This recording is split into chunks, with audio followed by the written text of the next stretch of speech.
malam, dirikan pula rumah, naungi mereka yang teraniaya. Hablum minallah, perkuat ibadah pribadi. Hablum minannas, kencangkan ibadah sosial, bantu saudara. Ramadan 2.0, aksi tanpa batas. Mari undang keberkahan langit dengan aksi makmurkan bumi. Bersama aksi cepat tanggap.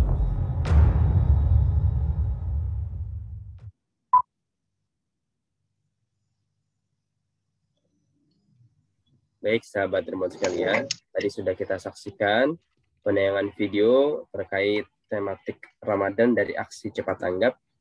Insya Allah bisa memberikan edukasi kepada sahabat remote sekalian dan tentunya bisa memberikan semangat juga untuk terus berbuat kebaikan di Ramadan 2.0. Kalau kata CT 2.0 berarti tanpa batas, insya Allah. Aksi tanpa batas. Kalau bahasa Inggrisnya, action without limit. Masya Allah. Halo sahlan, marhaban bikum para sahabat Remon sekalian telah bergabung di agenda Zoom kajian Akademi Peradaban Islam. Insyaallah sore hari ini kita akan membahas tema tentang madrasah kepemimpinan, itu dari sosok pemimpin yang sudah sangat kita kenal namanya, Sultan Muhammad Tsani atau Sultan Muhammad Al-Fatih. Baik, para sahabat Remon sekalian, insyaallah kita masih menunggu ya serta yang lainnya. Insya Allah kita akan mulai paling lambat jam 16:10. Mohon izin untuk konfirmasi lewat chat, apakah suara saya selaku host terdengar jelas? Alhamdulillah jelas.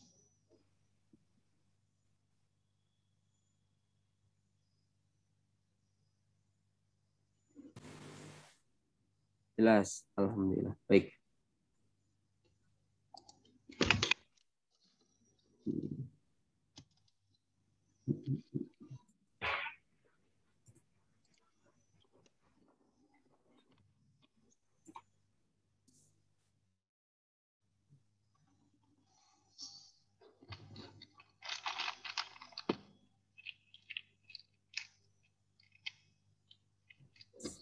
Baik, sahabat termas sekalian, sebelum kita mulai mungkin kita sedikit ngobrol terkait dengan bahasan kita, yaitu pendidikan sosok pemimpin yang luar biasa, Sultan Muhammad Al-Fatih. Mungkin kita ketahuinya dari film yang kita saksikan, kan ada tayangannya itu ya, Al-Fatih 1453.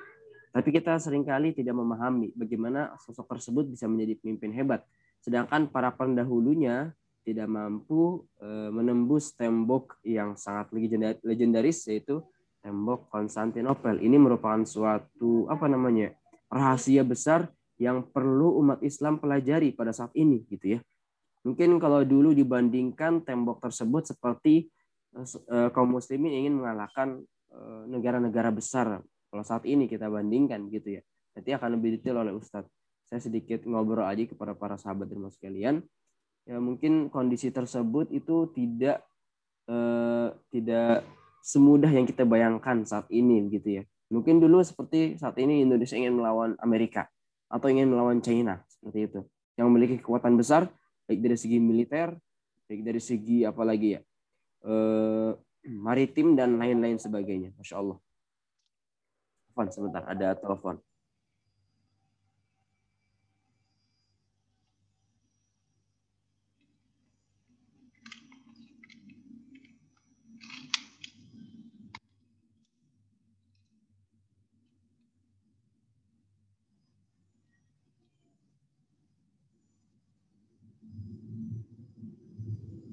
Baik, insya Allah ya, kita akan mulai sebentar lagi, sahabat dan sekalian. Ustadz Agung sudah siap tuh dengan slide-nya, dengan materinya, dan ini kalau saya lihat di video beliau ini seperti denah atau peta dari situasi Konstantinopel yang kita tahu kisahnya dijebol atau ditembus oleh Sultan Muhammad Al-Fatih yang masih sangat muda. Ya. Kalau kita lihat tadi tema kita ini luar biasa sekali, sahabat teman sekalian, madrasah kepemimpinan. Ya. Bukan madrasah ibtidaiyah lagi ya, bukan madrasah SD lagi, masya Allah. Nah, sahabat teman sekalian, sebelum kita mulai mungkin ada waktu beberapa menit ke depan, kita mengajak kepada sahabat teman sekalian untuk di-share informasi ini kajian ini kepada sahabatnya, kerabatnya, pasti ada yang menginginkan. Mungkin mereka nggak tahu kali ya. Tapi kita sudah ikhtiar untuk blasting ke ratusan calon peserta. Qadarullah mungkin ada kesibukan lainnya. Jadi sahabat Dharma sekalian yang sudah bergabung, saya ajak untuk terus mempublikasikan agenda ini agar sahabat yang lainnya bisa tahu. Ajak keluarga, sahabat, kerabat agar bisa lebih masif gitu ya orang-orang yang dapat ilmu pada sore hari ini. Nah, untuk kajian bersama Ustadz Agung Waspodo ini ada 2 sesi, sahabat Dharma sekalian. Ada hari ini, hari Rabu, dan besok hari Kamis. Mohon izin, suara saya agak berat karena dari pagi itu agak flu dan agak batuk gitu ya. Insyaallah, luar biasa. Ustadz sedang membuat skenario ya Ustadz. Membuat sebuah denahnya. Baik, sahabat Dharma sekalian, mungkin tanpa berpanjang kalam, saya izin untuk memulai acara kita pada sore hari ini.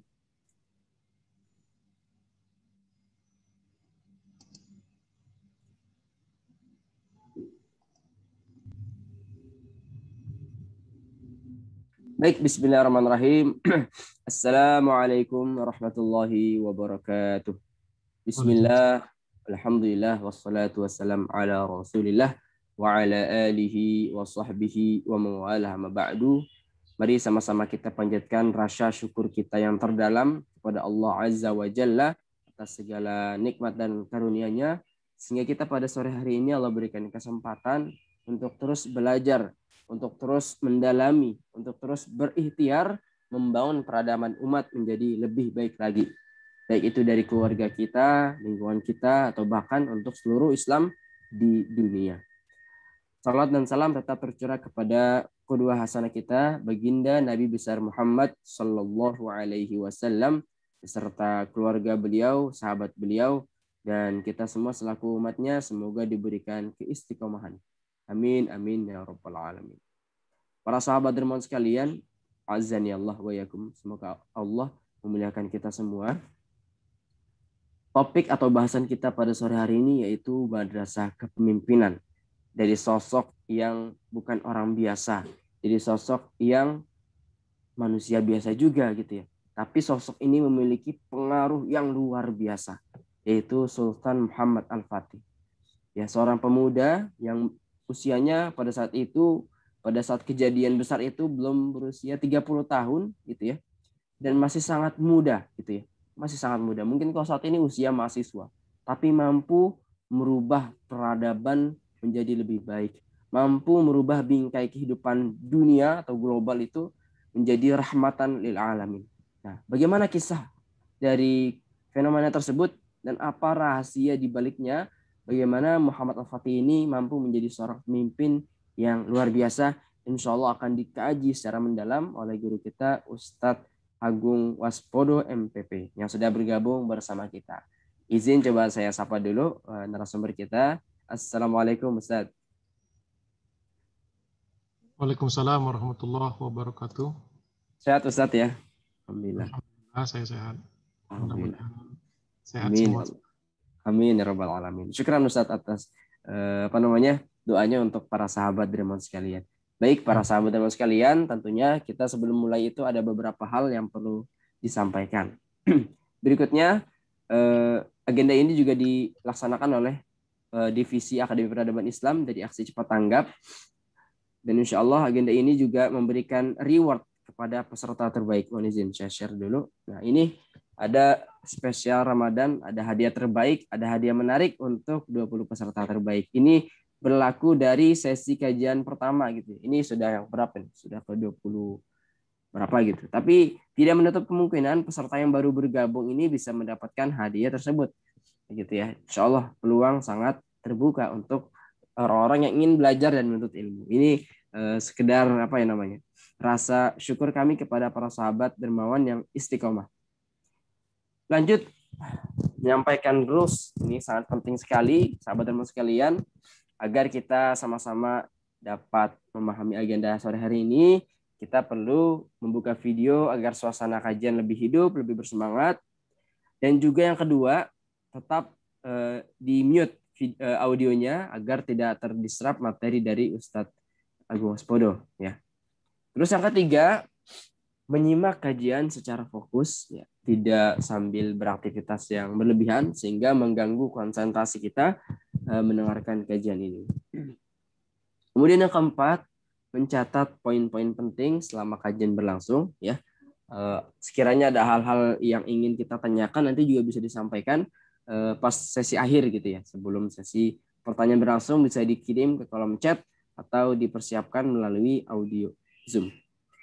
Dan yang terakhir, para peserta sekalian, mengisi presensi absensi kepesertaan. Ini hanya ada di grup Akademi Peradaban Islam yang official gitu ya. Karena peserta yang mendaftar di situ akan dikirimkan link untuk presensi. Yang belum daftar, cepetan segera daftar. bit.ly Akademi Peradaban Islam.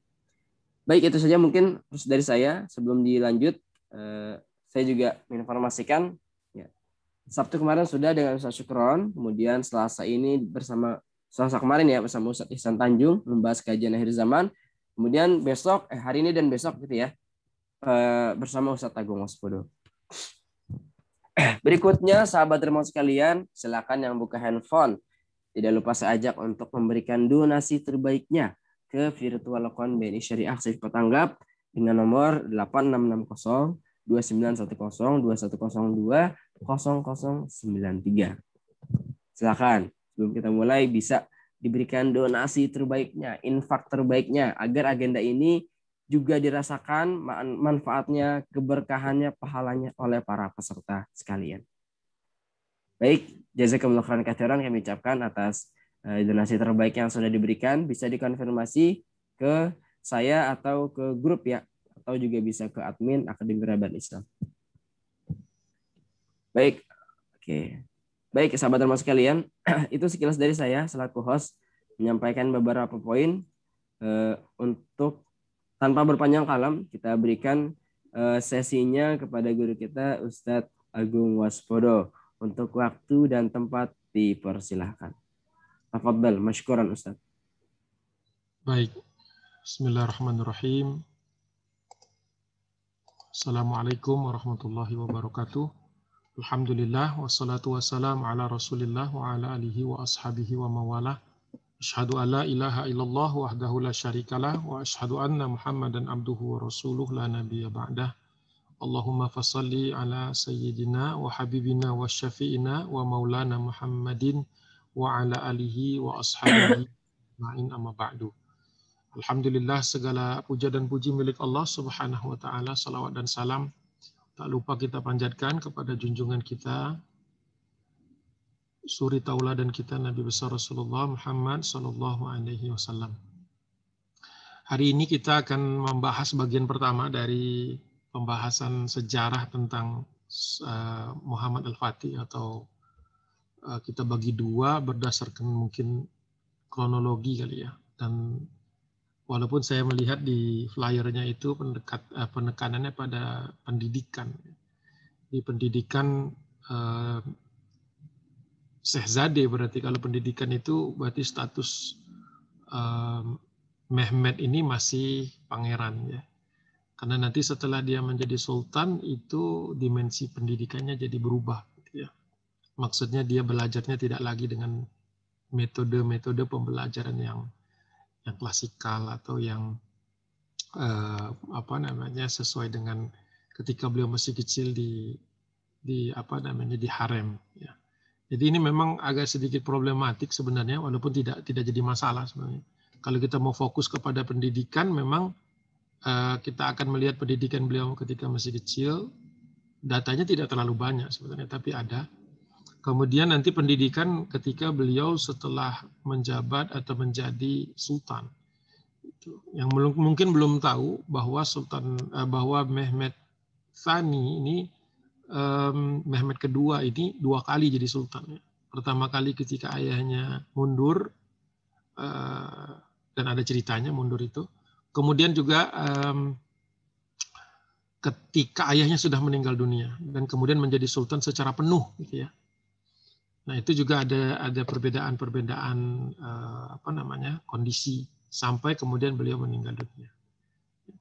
Nah, saya juga belum tahu persis ini peserta ini sudah tahu gitu ya tentang secara mendetil tentang sejarah perjalanan hidup Mehmetnya sehingga kita mau fokus ke pendidikannya saja, atau pendidikan ini hanya salah satu dari pembahasan sehingga kita tetap masih mau dengar hadis tentang atau proses pembebasan Konstantinopel.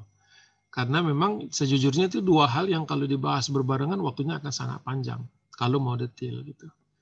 Jadi nampaknya saya di sesi pertama ini, hari ini, yang hari Rabu ini, akan sedikit membahas tentang secara sekilas tentang sejarah pembebasan Konstantinopel dengan mengangkat peran utama dari Mehmet.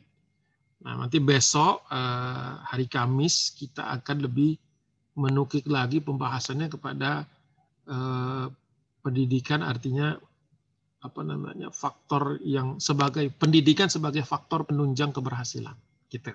Karena sebenarnya bukan hanya pendidikan yang membuat beliau seperti itu gitu ya. Itu yang pertama yang harus saya jelaskan dulu. Yang pertama, yang kedua tentang bahwa memang ada sisi kehidupan dari Sultan Mehmet ini yang mungkin tidak banyak diangkat, yang mungkin juga kalau kita sepintas melihatnya kontroversial gitu. Namun tidak mengurangi ta'zim kita, penghormatan kita kepada beliau sebagai orang yang sudah mewujudkan salah satu nubuah Nabi SAW, yaitu pembebasan kota Konstantinopel. Jadi begitu, mudah-mudahan clear ya.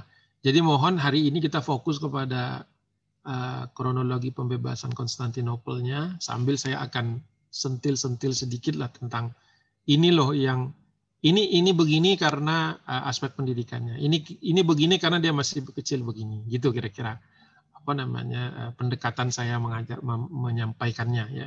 Kalau kronologi secara betul-betul dari lahir beliau, kemudian masa mudanya, masa di Amasya, di kemudian sebagai bayi, kemudian Beyler bayi dan seterusnya, itu bisa 7-8 kali pertemuan masing-masing sekitar 1,5 jam gitu. Jadi bukan itu tentu saja yang diharapkan kita saat ini kan ya. Mungkin nanti dalam kesempatan berikutnya. Baik itu, dan mohon kiranya terutama yang nanti datangnya agak-agak akhir atau telat, agar memfokuskan pertanyaan pada apa yang saya sampaikan. Jadi supaya nanti ini saya lagi bahas kronologi, tapi yang ditanya nanti sesuatu yang akan saya bahas juga besok gitu. Jadi mohon fokus kepada apa yang saya jelaskan dan pertanyaannya di situ saja. Supaya produktif, supaya nanti bisa lebih dalam mudah-mudahan ya. Dengan segala keterbatasan saya tentu saja. Itu kalau misalnya melebar nanti pas saya jelasin ini nanyanya yang besok, pas saya jelasin besok nanyanya yang kemarin gitu. Jadinya nggak asik gitu kan, bingung gitu. Peserta juga nggak maksimal. Mudah-mudahan maksud saya dipahami. Baik, saya akan sampaikan ada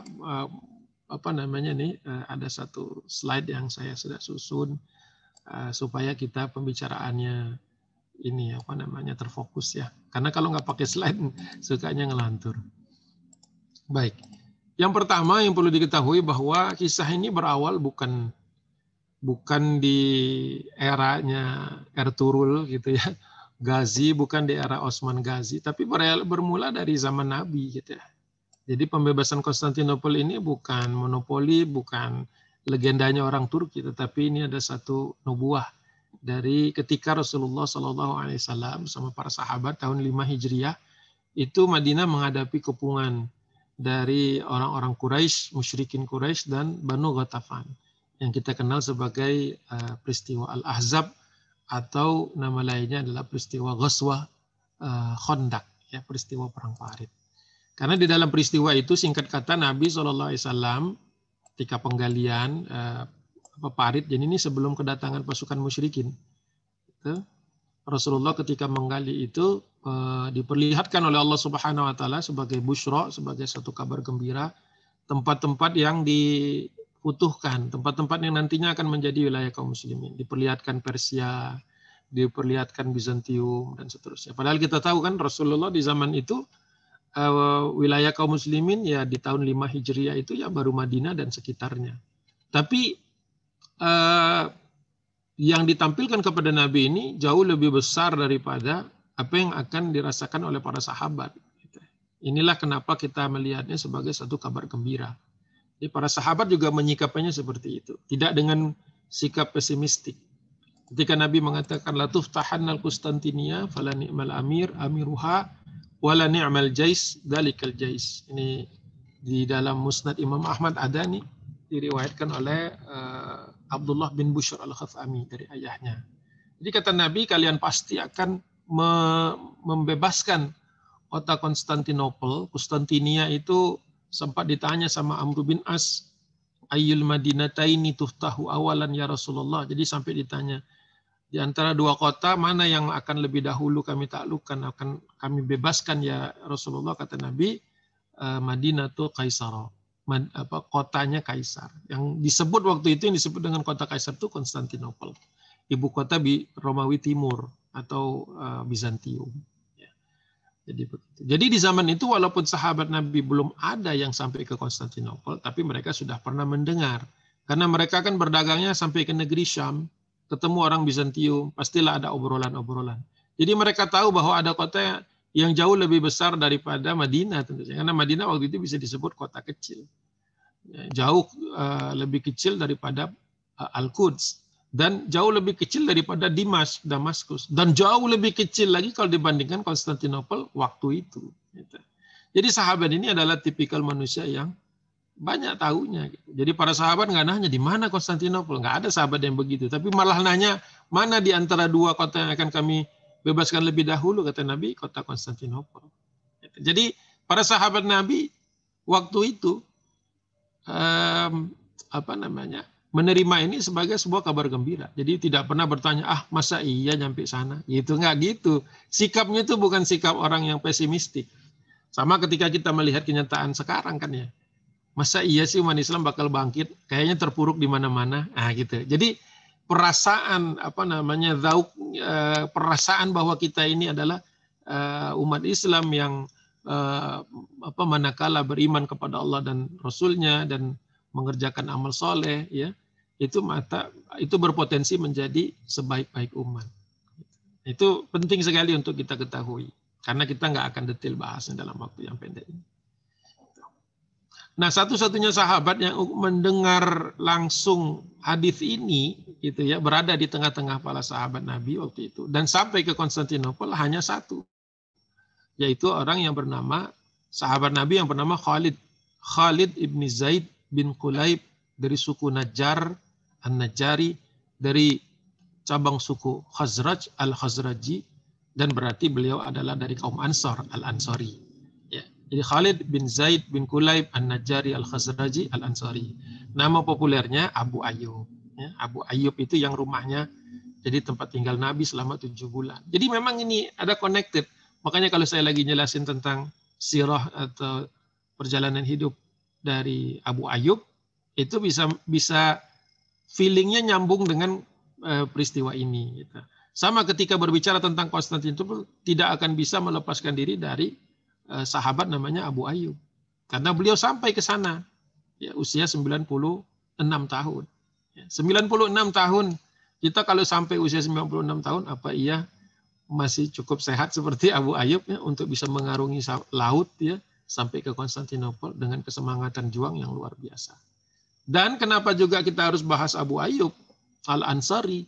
Karena beliau juga merupakan kisah yang selalu disampaikan secara oral, ya, diceritakan, dikisahkan oleh para sultan. Ya, dari sejak Ertugrul Ghazi, Osman Ghazi, Orhan Ghazi, ya, Bayazid Yıldırım, ya.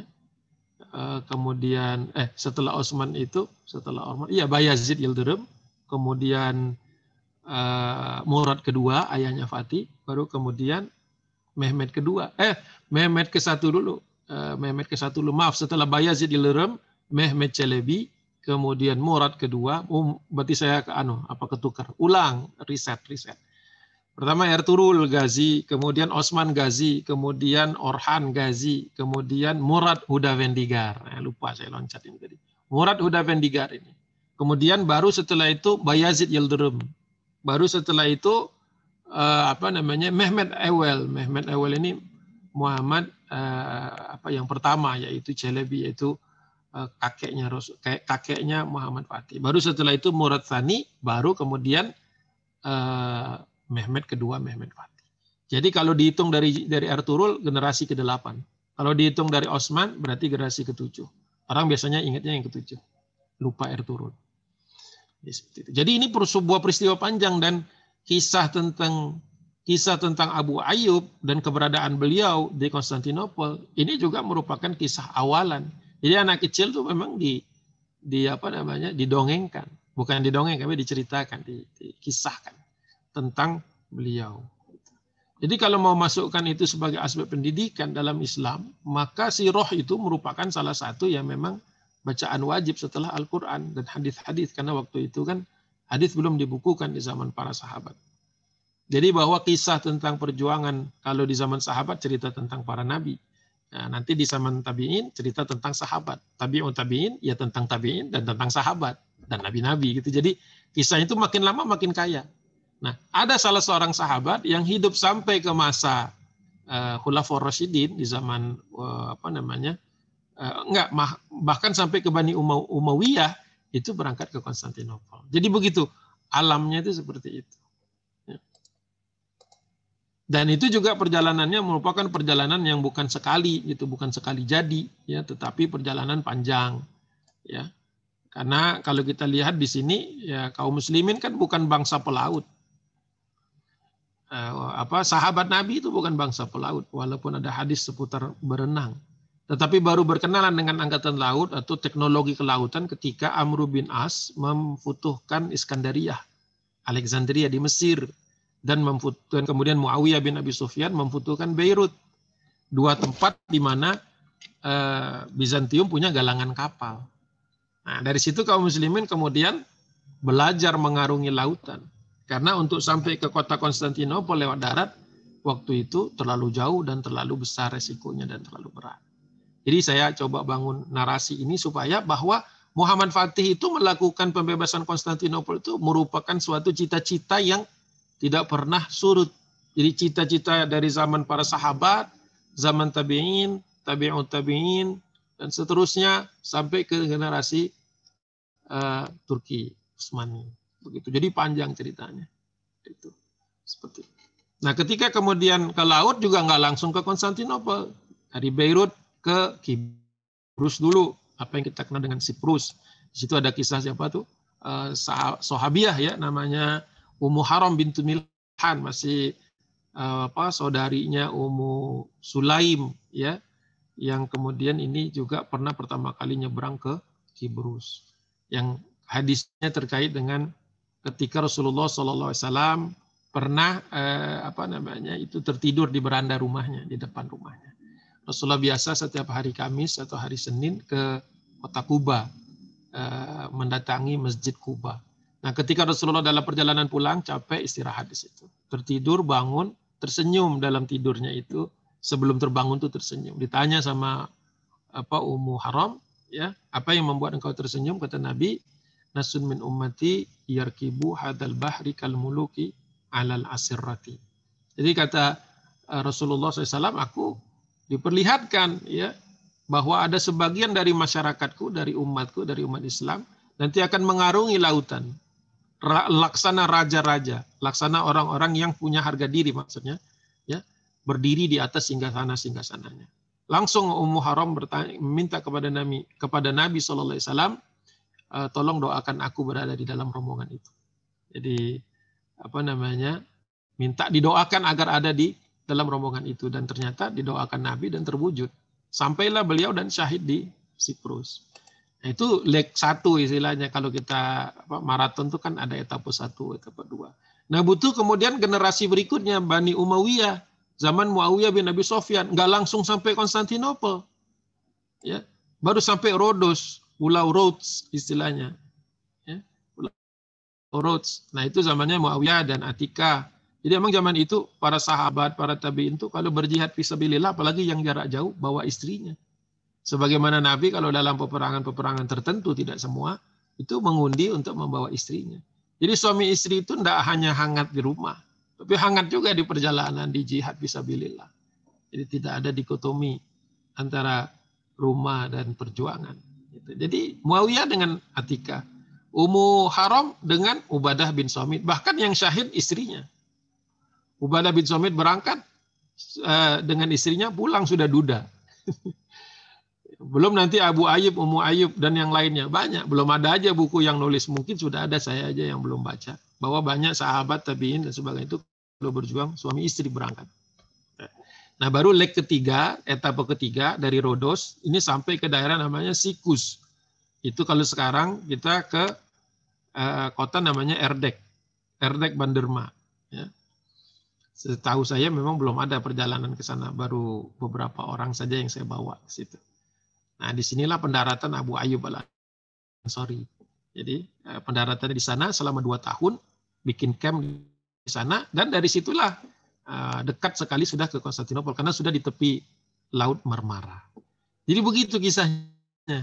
Jadi nggak ujuk-ujuk ya, nggak ujuk-ujuk sampai ke sana. Jadi ada prosesnya, dan proses ini ya melegenda. Ya tentu saja yang baca hadits. Ya, ini semua kisah perjalanan etapa ini ada di dalam kitab Al-Bidayah wan Nihayah Ibnu Katsir, kemudian tarikhnya Ibnul Athir itu lengkap ya, banyak sekali ya. Jadi kisah-kisah seperti ini adalah kisah-kisah yang menginspirasi Syekh Mehmet. Jadi Syekh Mehmet itu sudah kenal cerita Abu Ayyub begitu. Dan inilah yang menginspirasi. Artinya orang usia 96 tahun saja masih bisa bawa pedang, masih kuat naik kapal, nggak masuk angin. Kalau kita ngajak orang naik kapal ke Pulau Seribu aja banyak ya teman-teman, muntah-muntah. Gimana mas sampai Konstantinopel, baru sampai Pulau Kelor udah tepar gitu ya. Jadi kita ini memang perlu melakukan evaluasi gitu. Semangatnya luar biasa ya, hadisnya hafal gitu ya. Tapi napasnya nggak nyampe, napasnya kurang. Jadi ini juga penting dalam pendidikan ketika kita harus ajak anak-anak. Jadi ini juga bukan classroom learning saja. Ini adalah suatu outdoor experience. Jadi anak-anak juga diperkenalkan. Dari kisah seperti itu biasanya lebih melekat daripada yang disuruh ngafal. Lebih melekat. Ketika ke laut dia ingat Abu Ayyub. Ketika naik gunung dia ingat misalnya Suhaib bin Sunan Ar-Rumi. Jadi ada kisah-kisah yang melekat. Ini menurut saya sedikit banyak tentang pendidikan. Di samping tentu saja history dan storytellingnya. Jadi kalau mau bicara sejarah, maka guru-guru juga mesti mau mendongeng sedikit dalam tanda kutip. Mendongeng itu bukan ngibul ya, tapi mendongeng itu mengisahkannya untuk format anak-anak. Kalau sekarang kan saya berhadapan dengan orang dewasa kan, jadi saya pendekatannya ya pendekatan dewasa. Kalau dengan anak-anak cerita begini udah ngantuk dia. Gitu. Jadi kalau ada di antara pemirsa sudah ngantuk, berarti masih anak-anak. Karena dengan pendekatan orang dewasa di pendidikan begini. Jadi begitu saya selalu ingin memulai pembahasan tentang Konstantinopel atau Latuf Tahana itu dengan sosok Abu Ayyub. Jadi nggak kenal Abu Ayyub, maka sebenarnya belum kenal apa itu keberlangsungan semangat dari hadis Nabi Latuf Tahana dengan pembebasannya di tahun 1453 Masehi. Baik, sampai di situ jelas. Nah, ini pantainya biasa-biasa aja. Lebih bagus pantai di Indonesia. Cuman bedanya pantai di Indonesia enggak diinjak sama kakinya Abu Ayyub. Ini pas di Erdek Banderma ini pasirnya agak kotor kurang. Saya merasa terpanggil saja ke sana dan juga jadi punya teman gitu ya.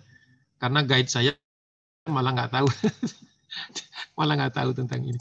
Ya orang Turki kan banyak sekuler ya sampai sekarang juga. Jadi banyak guide-guide itu ya nggak ngerti lah sejarah sahabat Nabi atau apa. Mereka taunya Grand Bazar gitu-gitu ya. Masjid Biru ya. Ya sudah. Intinya begitu. Ini usia 96 tahun sampai ke sana, dan ada juga case tentang ada orang ada anak-anak ya, anak muda sebenarnya mengkritik Abu Ayyub, mengingat katanya usianya sudah tua tapi masih mau untuk apalagi sih jauh-jauh ya, nyusahin aja gitu kan. Wala tulqu bi aidikum illa tahlukah gitu ya. Janganlah kau menjerumuskan dirimu sendiri di dalam kebinasaan. Kata Abu Ayyub, kau ngomong apa gitu. Ayat itu berbicara tentang kami. Surah Al-Baqarah 195 itu lengkapnya dimulai dari wa angfiku.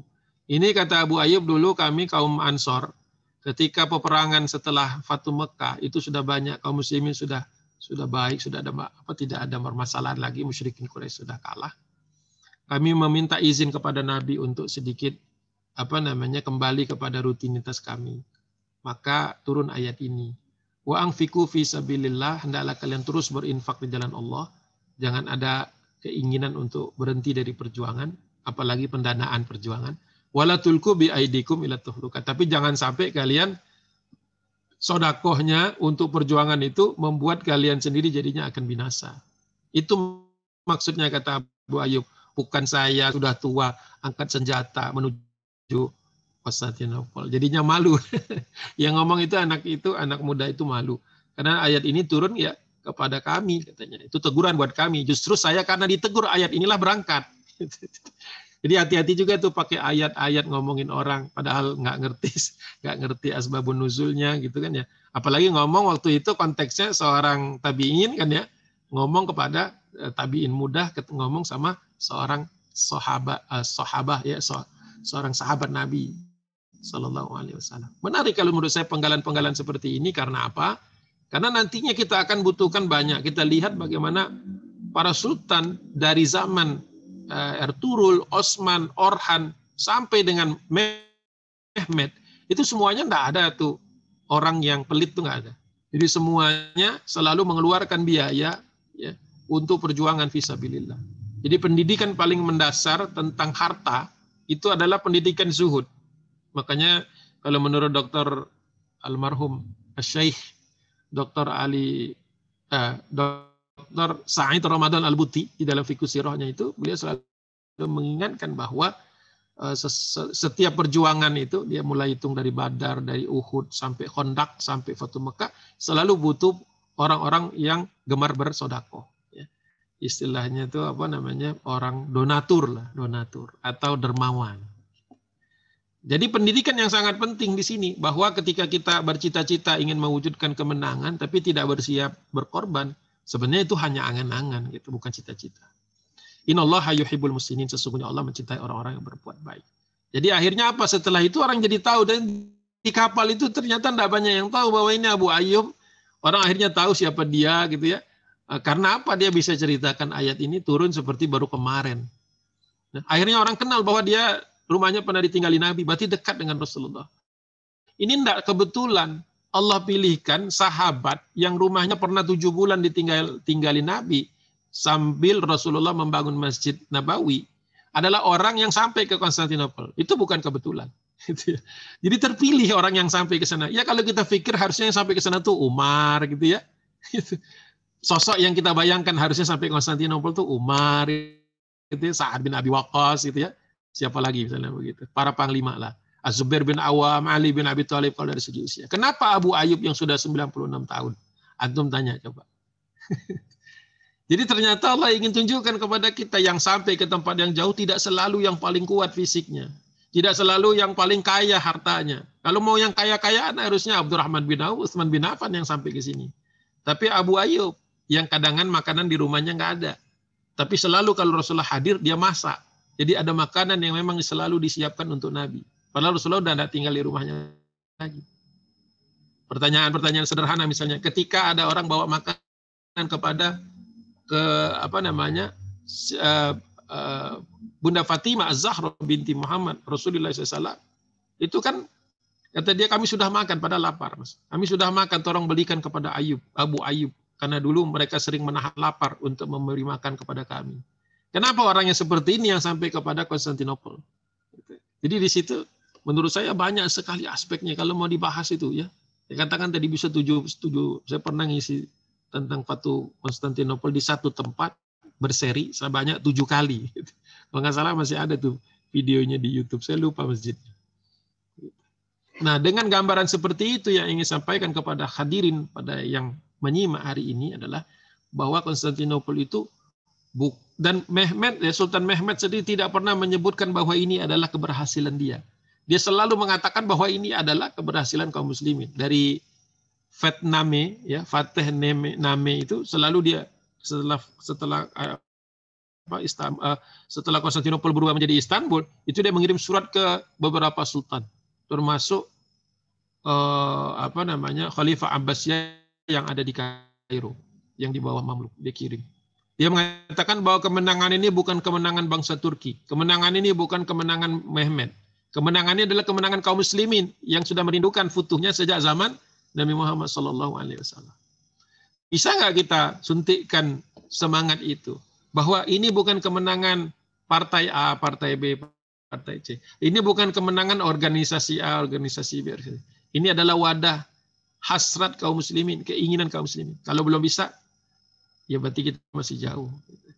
Masih sangat jauh. Begitu. Ini perkataan Abu Ayyub saja. Nahnu a'lamu bihadhil ayat inama nunzilat fina. Kami lebih tahu tentang ayat ini karena dia diturunkan atas kami kok. Jadi ayat ini dipenggal, diambil kata-kata wala tulku bi aidikum ila tahluka oleh seorang anak, menjelaskannya seolah-olah lagi menyindir Abu Ayyub. Kenapa sudah tua masih mau berjuang jauh-jauh? Itu saja sebenarnya.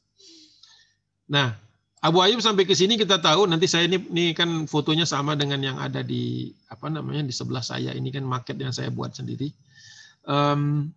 Nanti saya jelaskan bagaimana Abu Ayyub memang waktu itu dengan pasukan kaum muslimin memang teknologinya tidak cukup untuk bisa membebaskan kota Konstantinopel. Jadi memang di atas kertas dan di lapangan tidak memungkinkan. Apalagi waktu itu lautannya masih dikuasai oleh Bizantium, dan Bizantium punya kapal-kapal perang yang kuat dan punya senjata-senjata semacam flamethrower gitu namanya, nift atau nafta atau naftali ya, yang tidak mungkin. Jadi memang Abu Ayyub sampai ke sini saja itu sudah bagus sekali. Semangatan mereka itu yang dicontoh, dan beliau wafat di sana waktu itu, wafat di di Konstantinopel, di luar dinding Konstantinopel, dan dimakamkan. Nah, makamnya ini kalau di Istanbul sekarang namanya Ayyub Sultan.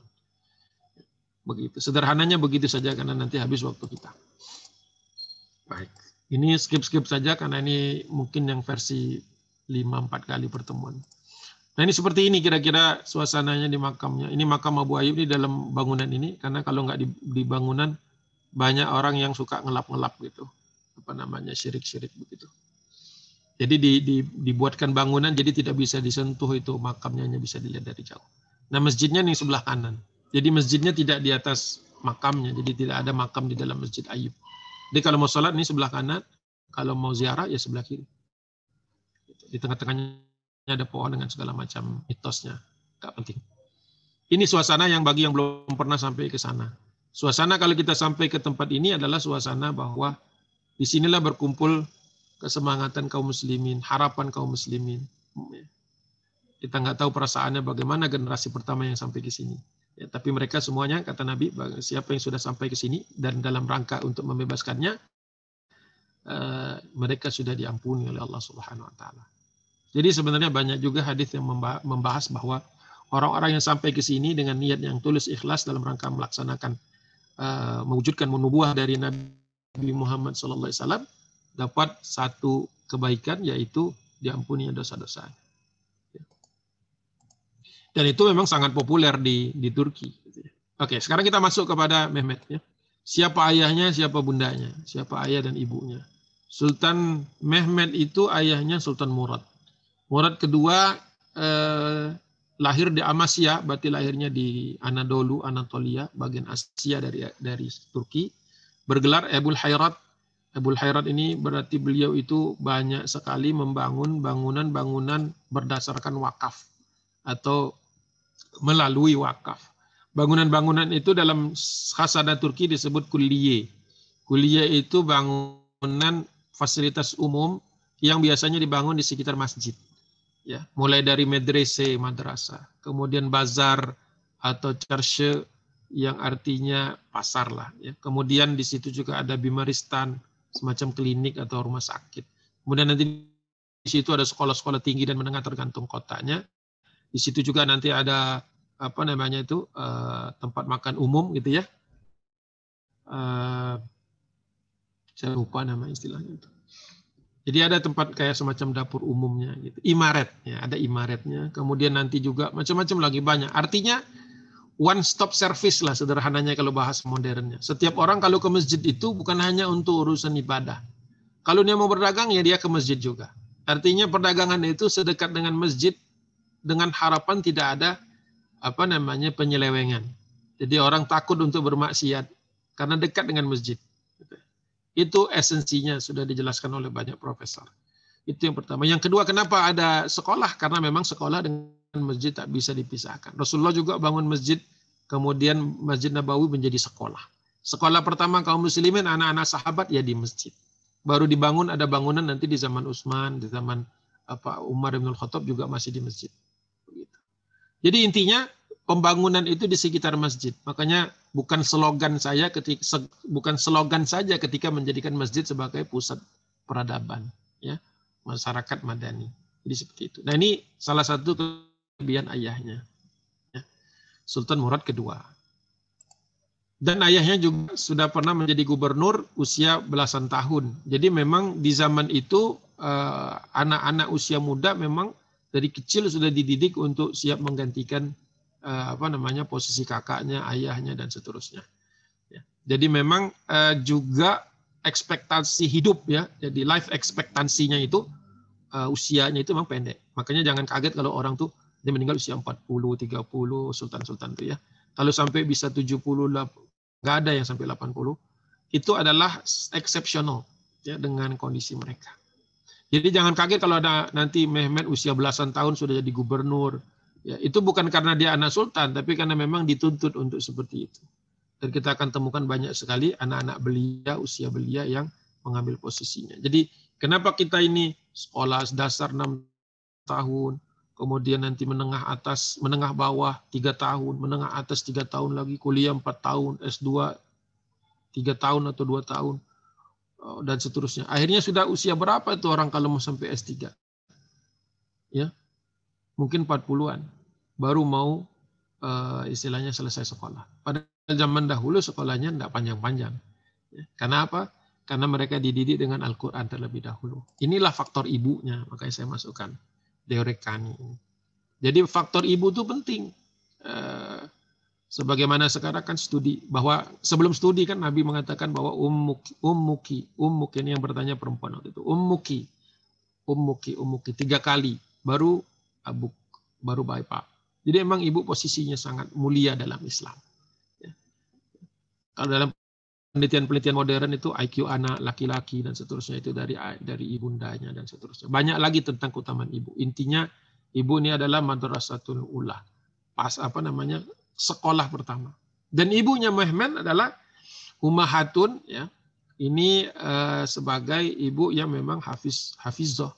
Beliau ini menemani anaknya bahkan ketika anaknya disekolahkan ke Amasya. Pilihannya waktu itu kalau dia tinggal di istana, istananya masih di Edirne. Kalau dia tinggal di istana, anaknya sekolah sendiri dengan lalanya. Dengan lala itu mentornya dengan lala. Atau dia menemani, kalau dia menemani posisi dia di harem pasti diambil alih sama ibu istri sultan yang lain. Pilihannya jatuh pada nemenin anak. Ini menunjukkan bahwa dia ada seorang ibu yang solehah gitu, ya, nemenin anaknya. Sampai anaknya siap menjadi seorang sultan. Nah, sedangkan Mehmet sendiri lahirnya di Eropa.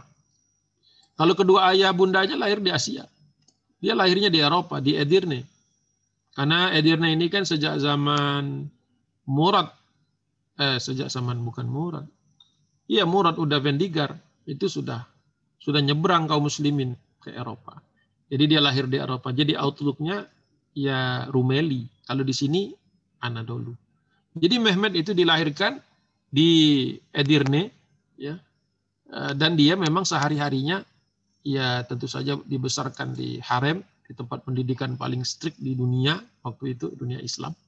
Jadi sehari-hari dia melihat pasukan keluar masuk kota, berangkat ke wilayah-wilayah untuk berjuang fisabilillah, dan yang selalu menjadi obrolan adalah kota yang ini nih. Nah, ini yang warna kuning ini, bintang warna kuning ini. Ya. Jadi kota ini dekat sekali dari Edirne, Konstantinopel. Tetapi walaupun dekat bukan sesuatu hal yang mudah. Beliau sudah membaca tentang sejarahnya, mendengar tentang kisahnya, dan lain sebagainya.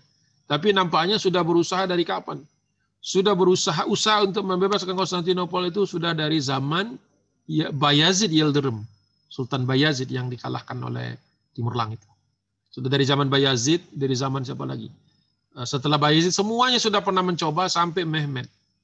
Jadi untuk saya coba rangkum lagi bahwa generasi pertama, generasi sahabat sudah berusaha sampai Konstantinopel, yang sampai hanya Abu Ayyub saja. Itu pun di masa Bani Umayyah. Ya. Jadi begitu. Nanti di zaman Bani Umayyah juga ada yang sampai ke sana. Maslamah bin Abdul Malik. Kemudian di zaman Abbasiyah juga ada upaya itu sampai ke sana. Tapi memang diperlukan generasi sampai ke generasinya Turki Utsmani. Jadi prosesnya panjang. Nah, dalam proses yang panjang inilah kita tahu Mehmed kemudian yang mengakumulasi dan mengidentifikasi kekeliruan apa gitu yang pernah dilakukan sebelumnya, dia perbaiki. Atau kelebihan, keunggulan, maka dia pertahankan, dia tingkatkan.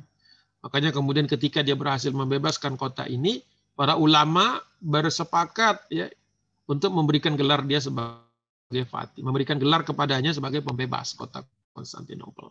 Jadi itu gelar bukan dia yang minta, bahkan dia jarang menyebutkan namanya sebagai fatih, sultan, tapi Mehmed saja.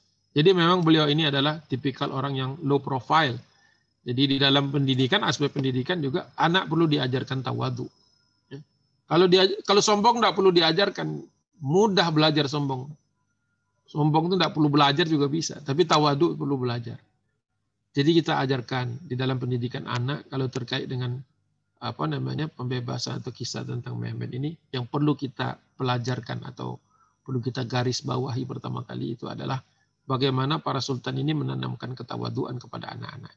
Dan kurikulum paling penting waktu itu adalah Al-Quran. Ya, dua itu yang kadang-kadang membuat kita suka meremehkan, ya, seolah-olah cuman itu aja gitu ya.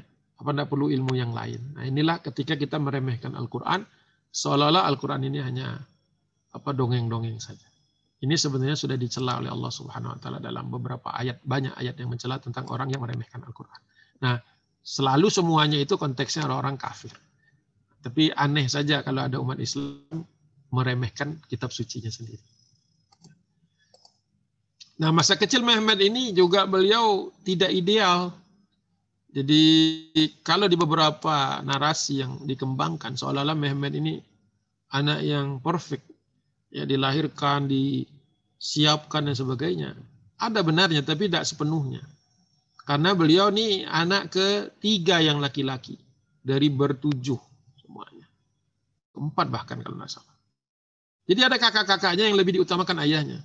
Karena waktu itu secara dinasti, maka yang menggantikan ayah adalah kakak yang anak paling tua, yang capable, yang laki-laki. Jadi memang sebenarnya Mehmed barulah mendapatkan persiapan secara khusus ketika kedua kakaknya meninggal dunia. Ketika ayahnya waktu itu tidak ada punya pilihan lagi. Kakaknya Mehmed, Ahmed Akbar, kemudian Alauddin Ali meninggal dunia ya karena penyakit dan sebagainya. Maka Mehmed kemudian tinggal Mehmed saja yang laki-laki. Jadi ayahnya waktu itu juga Murad itu tidak terlalu dekat sebenarnya dengan Mehmed. Digambarkan di dalam Tarikh Tursun Bey itu digambarkan bahwa Mehmed itu beberapa kali kecewa dengan ayahnya atau tidak mau berbicara dengan ayahnya. Jadi itu. Dan ketika lahir juga jarang sekali bertemu dengan ayahnya sampai ayahnya itu sampai ke kakak-kakaknya meninggal. Baru ayahnya mendekat, artinya mendekat itu betul-betul ada bonding antara ayah dan anak. Jadi saya sempat ditanya, kalau begitu hidupnya nggak ideal ya, nggak ideal karena mana ada juga hidup kita ideal kan? Menurut saya juga begitu. Ya, seideal-idealnya pasti ada kekurangan. Jadi apa message-nya? Message-nya itu adalah bahwa anak yang bahkan mungkin nggak punya ibu, nggak punya ayah juga masih semua punya peluang yang sama. Kalau misalnya ide yang diambil itu adalah untuk sukses itu harus jadi anak sultan. Jadi sultan aja udah nggak mungkin, gimana jadi anak sultan gitu kan. Terus kaya raya, sekolahnya eksklusif, gurunya banyak saja, maka ya sudah. Kita nggak ketemu Fatih lagi. Tapi kan tidak begitu. Jadi makanya saya menceritakan waktu itu sempat agak didebat juga sama panitia.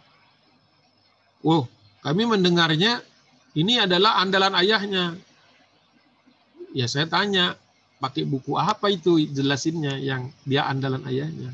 Bahkan ketika ibunya meninggal dunia, ayahnya nggak ada di tempat. Dan Mehmet itu sampai hampir setengah tahun nggak mau bicara sama ayahnya karena dia kecewa ayahnya tidak hadir ketika pemakaman ibunya. Nah itu harus turun Aksamsuddin. Syekh Aksamsuddin mengatakan bahwa ayahmu tidak pulang bukan karena dia tidak sayang kepada ibumu, tapi dia harus tadi sibuk mempertahankan barisan wilayah kaum muslimin, wilayah Turki Utsmani. Kalau dia pulang untuk menguburkan jenazah ibumu, wilayah-wilayah yang dia harus pertahankan itu lepas dari tangan kaum muslimin. Berapa ibu yang meninggal, bahkan berapa ayah yang harus meninggal, yang menjadi korban. Barulah kemudian ada kedekatan antara Mehmet dengan Murad. Jadi sebenarnya nggak ideal, bukan tipikal itu. Ya. Malah justru menurut saya bagus. Karena apa? Karena kita tidak selalu berada dalam situasi di mana kita suka.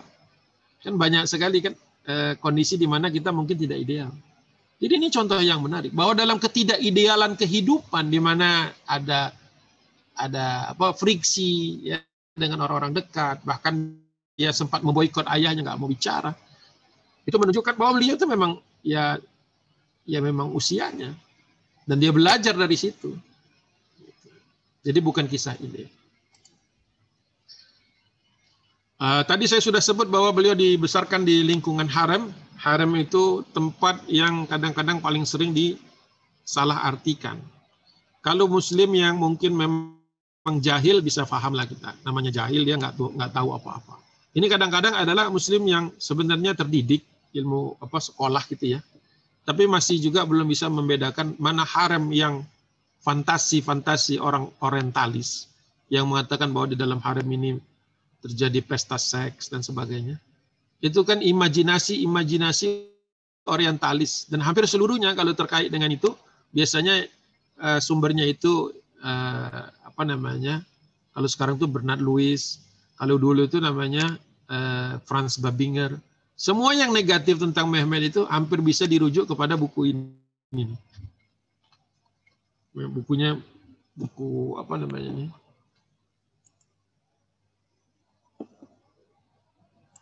Saya di Spotlight nggak ini? Buku ini nih.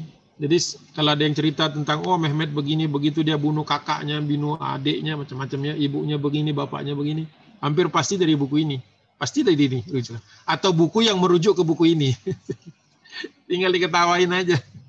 Karena buku Franz Babinger ini udah dibantah habis, sudah dikuliti, paling tidak oleh Prof. Haril Inalcik, Prof. Ahmed Agundus, gitu ya. Prof.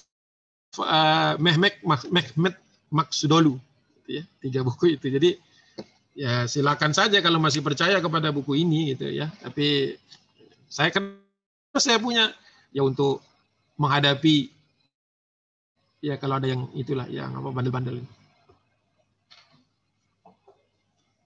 Jadi balik lagi ke sini.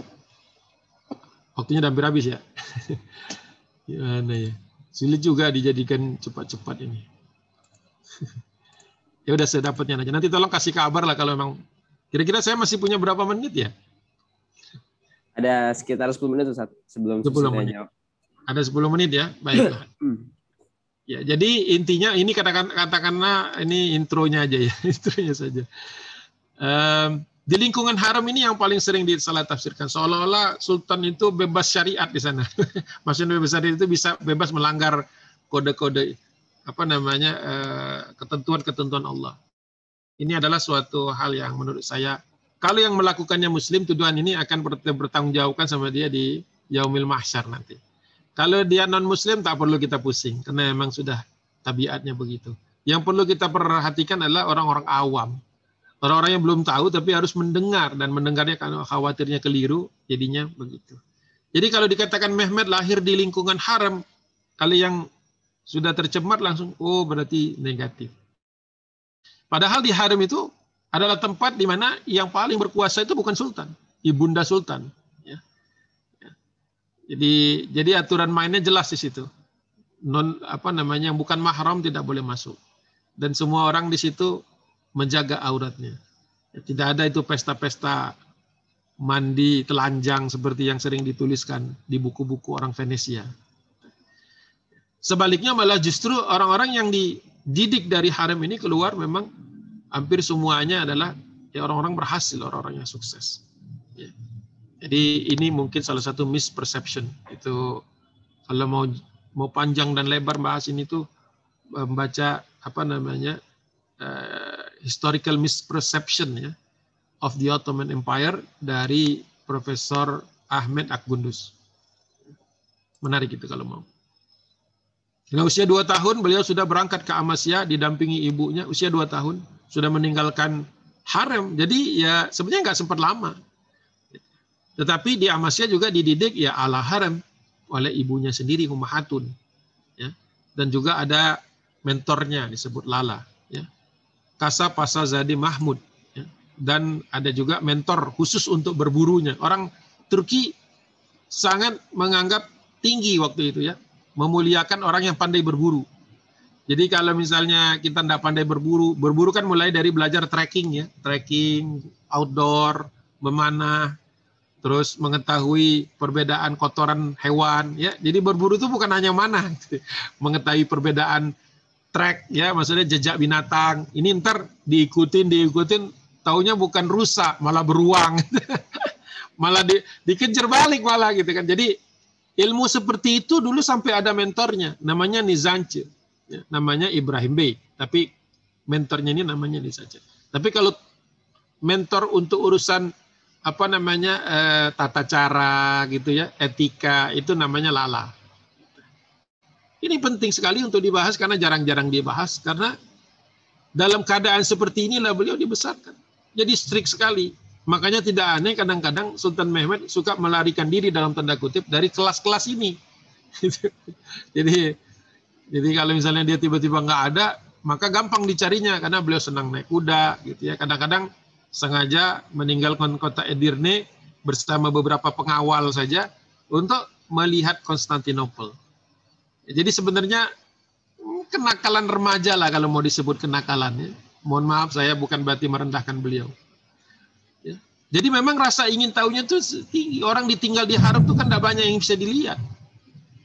Jadi ya kadang-kadang dia kepengen tahu, apalagi ini kota yang paling sering diceritakan. Ini masa kecilnya kalau yang digambarkan oleh para sejarawan.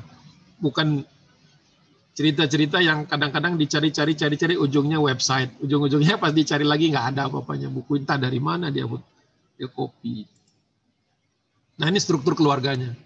Yang perempuan 3, yang laki-laki 3 meninggal dunia ketika masih kecil, 3 sampai usia dewasa. Ahmed, Alauddin, Ali kadang-kadang disebutnya dan Mehmed. Nggak ada 2 sebenarnya aslinya, ya Mehmed aja. Dia jadi 2 karena nanti ketika jadi sultan, karena sudah ada Mehmed Ewel. Jadi nama dia aslinya Mehmed aja. Mehmed bin Murad. Nah, kalau Muradnya ada saninya, karena ayahnya Murad yang kedua. Jadi sekolahnya di Amasya. Ya, sekolahnya di Amasya. Waktu itu kakaknya sudah jadi gubernur. Ya, usia belasan tahun.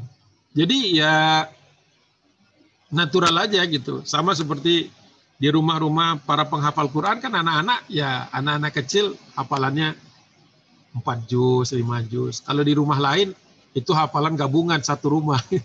Jadi ya memang tergantung kebiasaan. Karena sudah dibiasakan seperti itu maka tanggung jawab. Jadi nggak perlu kita masa iya usia 12 tahun udah bisa jadi gubernur. Apa iya kecakapannya, kekuatan mentalnya, dan seterusnya.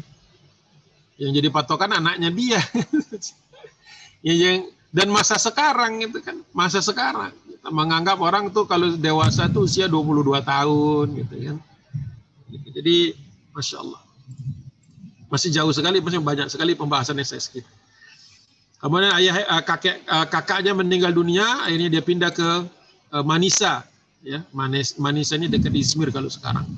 Kalau di Amasya ini sebagian besar Turki ketika pindah ke Manisa dia ketemu dengan berbagai macam jenis manusia yang lain. bertemu orang non-Turki, makanya disinilah minat dia untuk belajar bahasa. Jadi kalau mau dimasukkan bahwa kenapa Mehmet ini cerdas, diantaranya adalah faktor bahasa. Faktor bahasa. Jadi bukan hanya dia menguasai bahasa Turki dan bahasa Arab, karena bahasa Arab itu bahasa ulama, ya bahasa ulama di sana. Jadi bahasa keilmuannya adalah, dan dia juga belajar bahasa-bahasa lain, karena dia melihat bahwa ternyata yang hidup di kota ini bukan hanya orang Turki, ada orang Armenia, ada orang Yahudi secara keturunan etnis, ada orang Yunani, dan seterusnya dan seterusnya. Nah, disinilah di kota Manisa inilah beliau bertemu dengan Sinan. Bukan Sinan. Kok Sinan bukan? Allahumma sholli ala sayyidina Muhammad. Lupa saya namanya. Ini dia. Cari-cari namanya keluar sini. Mullah Ahmad Ghurani, atau sekarang kadang-kadang disebut Ghurani. Ini adalah seorang guru yang didatangkan oleh ayahnya ketika persiapan menjelang dia menjadi sultan pada kali pertama, fase pertama. Ahmad Ghurani ini seorang ulama lulusan Al-Azhar Kairo. Jadi dulu banyak ulama Turki sebelum mereka bisa mendirikan Darul Hadith, tempat mencetak ulama mereka sendiri, itu banyak mendatangkan ulama dari Damaskus, mendatangkan ulama dari Kairo, ya, dari Baghdad, dari Nis, dari macam-macam negara, wilayah lain, kota lain. Jadi khasanahnya luas. Walaupun memang secara fikih yang terapkan secara umum di wilayah Turki Utsmani adalah fikih Abu Hanifah, ya, Imam Abu Hanifah atau Hanafi. Jadi kalau mau melihat tindakan keseharian itu gunakan fikih Hanafi, jangan pakai fikih Hambali, ya. Nanti tolak ukurnya, cara mempertimbangkan fikihnya berbeda, cara mengambil hukumnya juga berbeda. Jadi ini juga penting ketika kita sudah masuk kepada pembahasan yang lebih jelimet lagi gitu ya. Kontroversi pengambilan keputusan tentang wakaf lah, tentang penguasaan wilayah lah, tentang kedudukan kota lah ketika perang dan sebagainya, itu maka diperlukan nanti pembahasan perbandingan mazhab. Ini banyak sekali sebenarnya, ini cuma ujung-ujungnya saja. Nah, mungkin itu karena sudah 10 menit ini terpaksa saya cut di sini karena waktu kita juga, supaya ada waktu untuk tanya jawab. Jadi mohon maaf karena ternyata ini kota Konstantinopel yang saya sudah siapkan. Yang saya sudah siapkan ini belum bisa saya pakai gitu ya. Ini nanti mungkin besok saja saya jelaskan sekilas bagaimana beliau memfotokan kota ini, ya, bagaimana menerapkan blokade.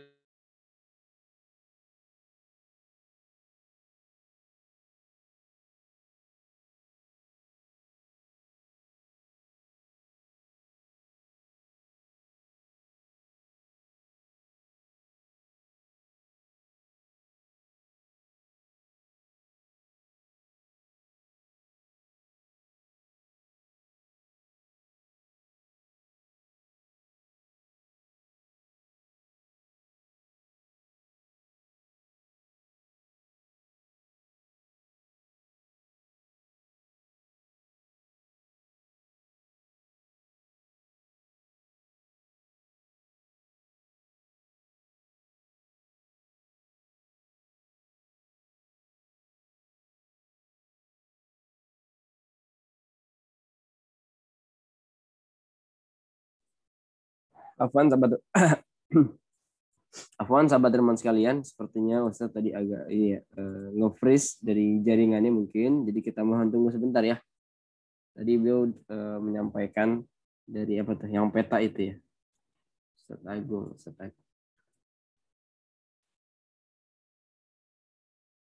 Sebentar ya sahabat teman sekalian, kita coba panggil kembali Ustadz Agung Waspodonya.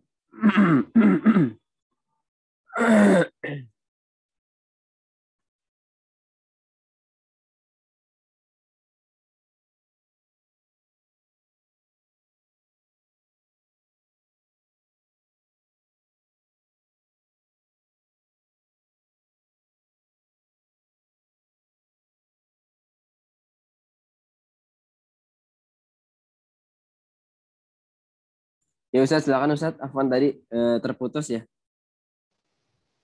Ya, sebenarnya yang saya ingin sampaikan dalam waktu yang tersedia sudah selesai kalau menurut saya.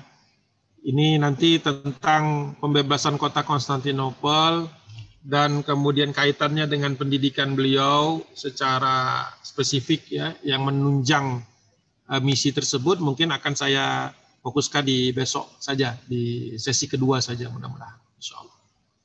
Mungkin sekarang bisa dibuka tanya jawab supaya punya lebih banyak waktu, insya Allah untuk tanya jawab.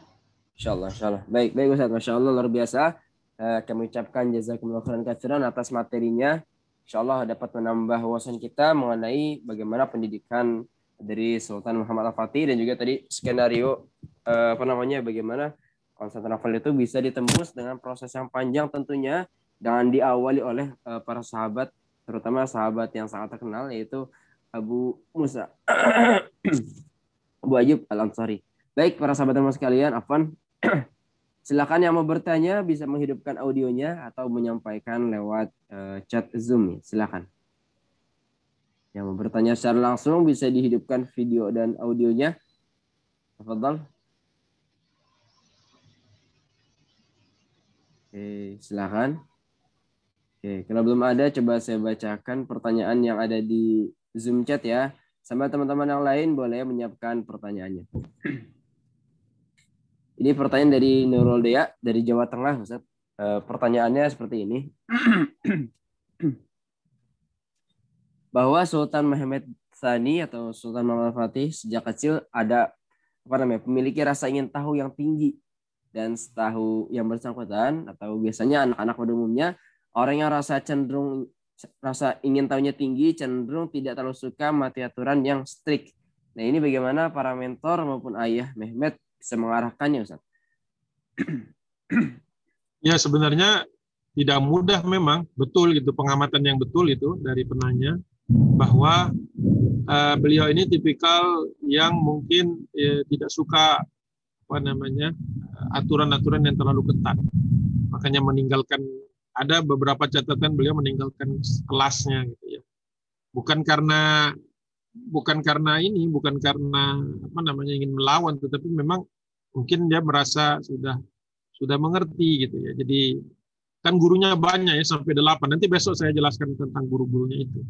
Ya, karena sosok-sosok gurunya ini didatangkan oleh ayahnya juga dengan melihat perkembangan atau psikologis anak ini gitu. Jadi ketika Mehmed itu rasa ingin tahunya tentang astronomi, maka didatangkan astronomer. Jadi ya beruntung beliau ada ayah yang memang perhatian, dan ayahnya juga mungkin ingin dalam tanda kutip ya menebus kehilangan masa kecilnya ketika beliau lebih dekat kepada kedua kakaknya. Jadi itu juga saya tidak pernah menyalahkan siapa-siapa, itu tidak pernah menyalahkan Murad kedua. Ya memang sirkumstansial gitu, maksudnya memang kondisinya waktu itu begitu. Ya, begitu. Mungkin beliau punya rencana lain untuk Mehmed, Allahu a'lam. Tapi Allah memanggil kedua kakaknya, ini juga mungkin teguran dari Allah, ya. Dan sekaligus cara Allah untuk mendekatkan antara Mehmed muda, Mehmed Syahzade Mehmed ini dengan ayahnya. Nah, bonding inilah yang menyelamatkan beliau dari rebellion, apa istilahnya, pemberontakan tipikal anak muda. Anak muda kan kadang-kadang begitu kan, kada usia-usia dia nggak mau deket sama babenya kan. Ada yang nggak mau terlalu ditongkrongin lah gitu. Nggak mau kata orang Betawi nggak mau ditongkrongin gitu. Jadi ya ini penting juga untuk kita ketahui sebagai orang tua gitu. Jadi perlu memberikan space gitu ya, private space, walaupun jangan terlalu jauh, karena kalau terlalu jauh nanti dia ya ketarik dengan orbit yang lain. Nah, ayahnya pintar karena ayahnya kan harus sering berperang ya. Kalau kita lihat Murad kedua itu kan ekspedisinya banyak. Maka dia letakkanlah di sekitar Mehmed ini guru-guru yang kalaupun dia istilahnya keluar sementara dari orbit orang tuanya, ya nggak jauh-jauh dari orang-orang bagus gitu. Jadi penting juga kita mengadakan lingkungan bi'ah yang solehah gitu. Lingkungan yang kemanapun anak kita itu, mungkin saja anaknya lagi bosen ini terus ke sana, tetap ketemu orang baik.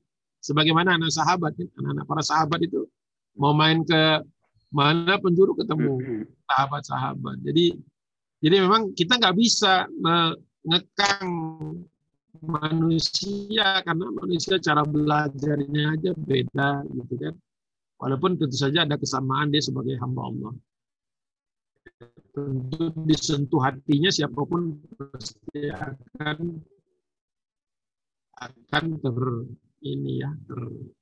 termotivasi. Deras, jadi kadang-kadang sinyalnya on off, jadi mohon maaf kalau tiba-tiba saya exit, ya nanti mudah-mudahan dia reconnect lagi. Iya Ustaz, Masya Allah. Syukran Ustaz atas jawabannya. Kita lanjut ke pertanyaan berikutnya Ustaz. Ya silakan. Ustaz, ini mengenai kurikulum pendidikan singkat. Nah Ustaz, kan tadi Ustaz sampaikan juga terkait dengan metode bagaimana anak kalau misalkan sudah bosan nggak boleh dipaksa banget Ustaz. Berarti kan ada orbit yang mesti satu frekuensi. Mungkin teman mainnya juga yang benar gitu kan, dan lain sebagainya. Ini pertanyaan mengenai kurikulum pendidikan Ustaz. Kalau dilihat beliau mungkin tafatnya hafal Quran, hadis dan lain-lain. Ini mana dulu yang harus difokuskan Ustaz dari Sultan Al-Fatih ini? Ya. Jadi begini nih. Memang saya tidak masukkan ke dalam bagian dari yang akan saya rencanakan sampaikan gitu ya, tetapi just in case ada yang bertanya dan memang benar ada yang nanya, maka ini seperti ini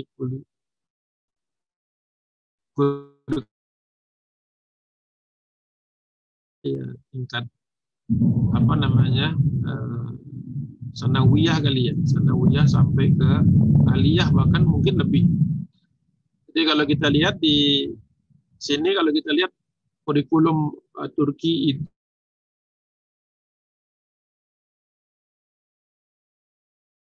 kemudian juga adab, ya, kemudian pidato, kemudian retorika dan pidato, kemudian sudah ada pembelajaran tentang ilmu kalam, walaupun sempat dihentikan ini.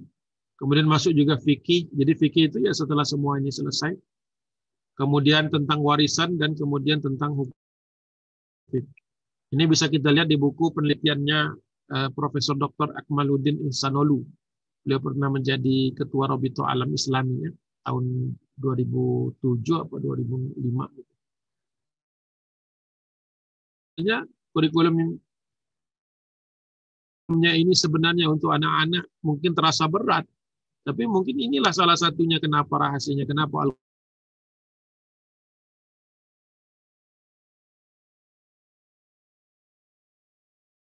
bagi hati, obat bagi akal kita, dan sekaligus juga huda sebagai pembeda. Jadi manusia kalau sering berinteraksi dengan Quran, maka insya Allah akan semua kebutuhan jiwanya itu terpenuhi. Kalau kebutuhan materi dan sebagainya tentu dipenuhi dengan cara yang lain.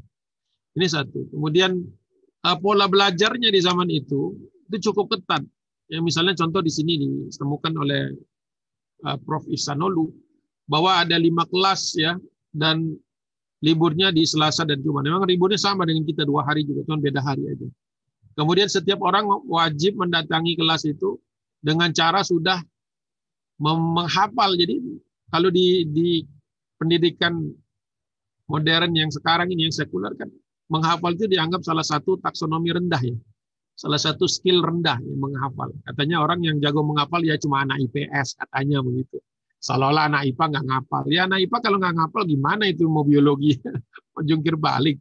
Ya pasti ngapal juga. Jadi sebenarnya pengingkaran kepada menghafal ini mengingkari potensi manusia yang kita tahu bahwa sel otaknya saja baru kepake berapa persen. Penelitian menunjukkan bahwa yang paling cerdas di antara kita saja baru sekian persen gitu otaknya yang dia optimalkan. Berarti manusia ini bisa lebih banyak. Nah, kita nggak bisa meneliti para sahabat karena mereka sudah berlalu. Tapi para sahabat itu para penghafal Quran. Orang yang sudah menghafal Quran itu sudah teraktifasikan seluruh sel-sel yang ada yang mungkin diaktifkan. Jadi orang kemudian kenapa kita, ini salah satu jawaban beliau bahwa kenapa di usia belasan tahun banyak ulama kaum muslim sudah menguasai 2-3 lebih ilmu pengetahuan. Padahal dalam pendidikan sekarang modern ini orang 40 tahun baru menguasai 1 ilmu. Nggak bisa 2 apalagi 3. Nah ini karena apa? Karena sudah ibaratnya kalau tanah itu sudah disuburkan dengan Al-Quran. Jadi mau ditanam apapun di situ dia akan tumbuh. Nah keyakinan akan itu kadang-kadangnya yang menghambat. Orang tuanya takut nyekolahin sekolah Quran, takut nggak pinter katanya. Emang Quran ini bikin bodoh apa? Kan suka ada begitu. Nah nanti kamu nyari kerjanya gimana? Loh, banyak orang yang punya ijazah S2, S3 nggak punya kerjaan. Para sahabat tidak ada ijazah kalau kita bicara ijazah, tapi mereka kefakihannya tidak ada yang menyaksikan. Ibnu Abbas, ya kan, Ibnu Umar itu orang-orang yang kalau sekarang sekelas profesor usia belasan tahun. Jadi sebenarnya kita ini masalahnya di mana? Ya, masalahnya mungkin pada outlook kita, ya. Ya, cara kita memandang masalah. Yang kita anggap masalah kita tidak anggap, yang kita anggap solusi ternyata masalah kita. Jadi jangan kaget kalau yang seperti ini kayak terasa berat. 8-9 jam menyelesaikan hafalan. Coba tanya ke rumah tahfiz, ya ini standar. 8 jam dengan Quran itu standar.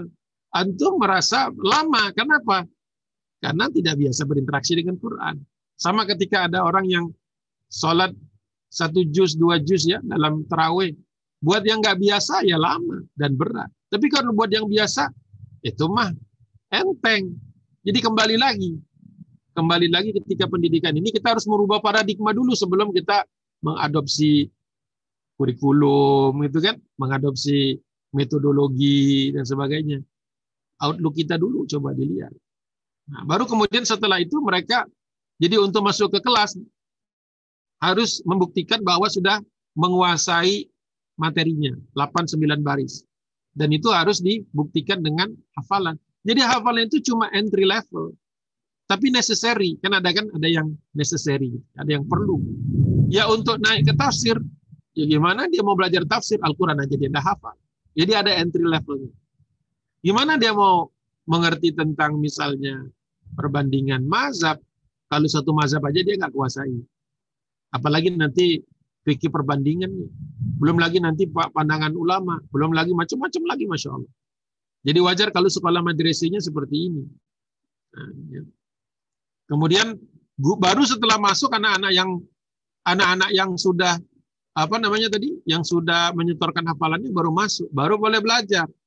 Jadi untuk belajar perlu komitmen bahwa nih kita mau belajar halaman 10 nih, 1 sampai 10.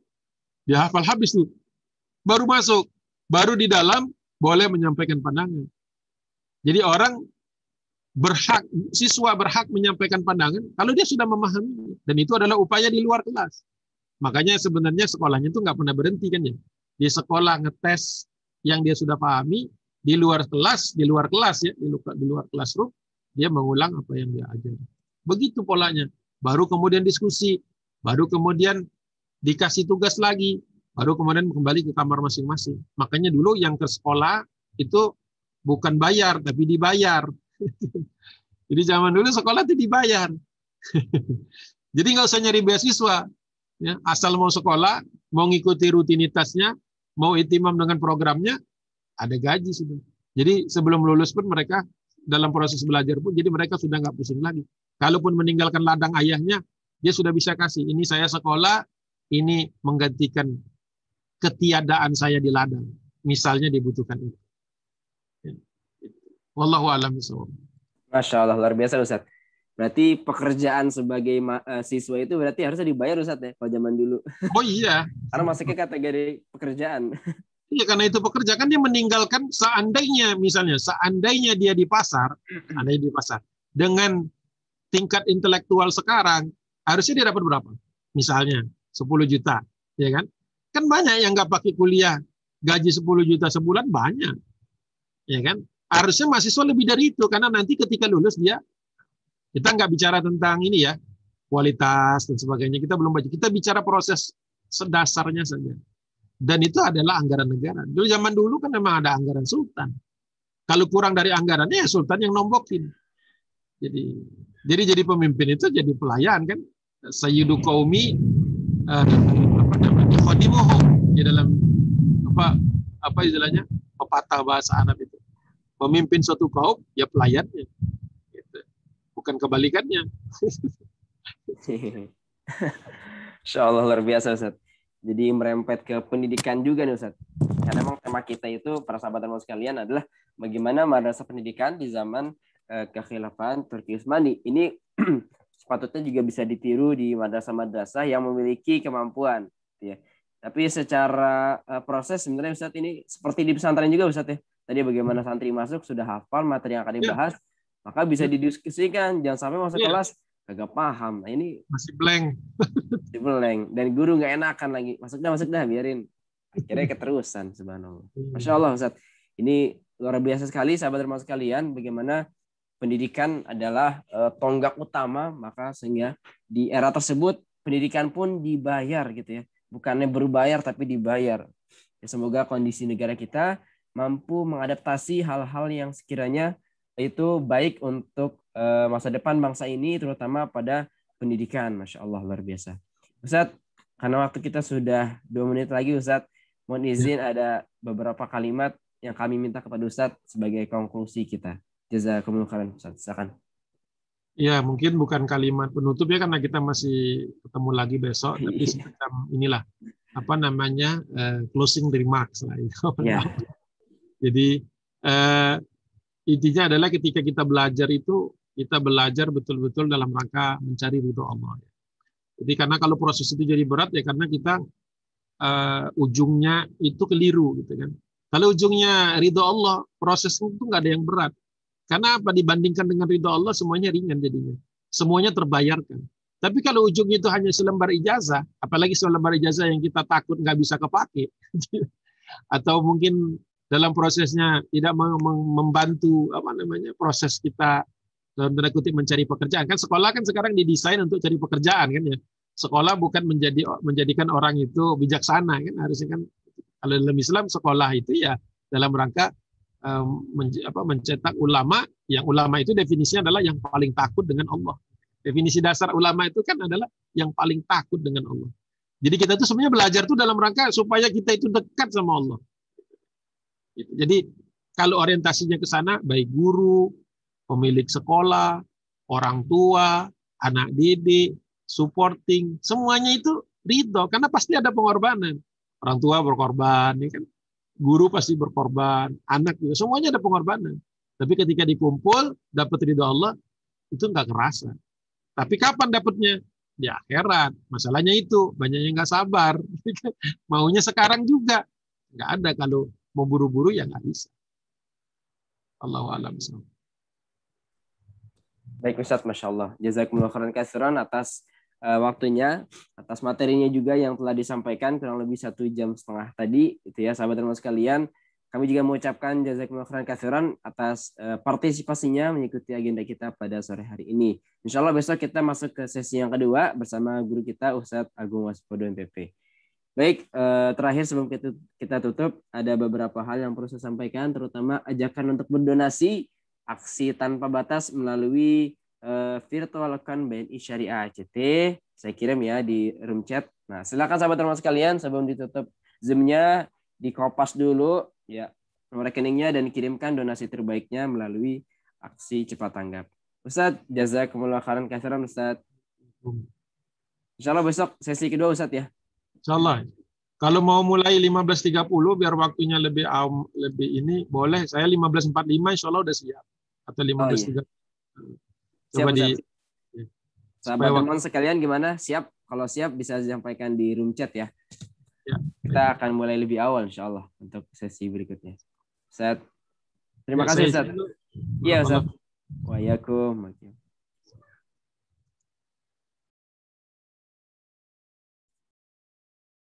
Siap, siap, Masya Allah. Siap.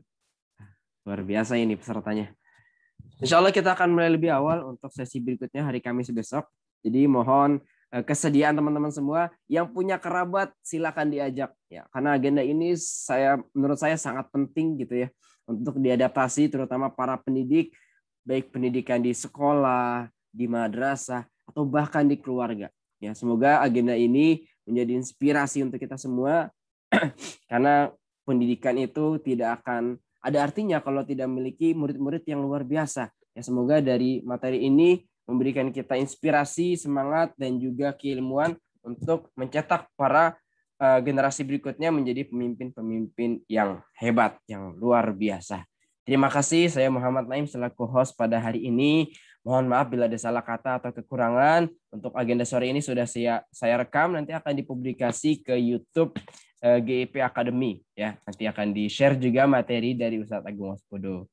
Jadi mohon tunggu teman-teman semua, tetap standby. Yang belum masuk grup Akademi Peradaban Islam, silakan mendaftar di bit.ly/Akademi Peradaban Islam. Nah, di sini informasi semua disampaikan.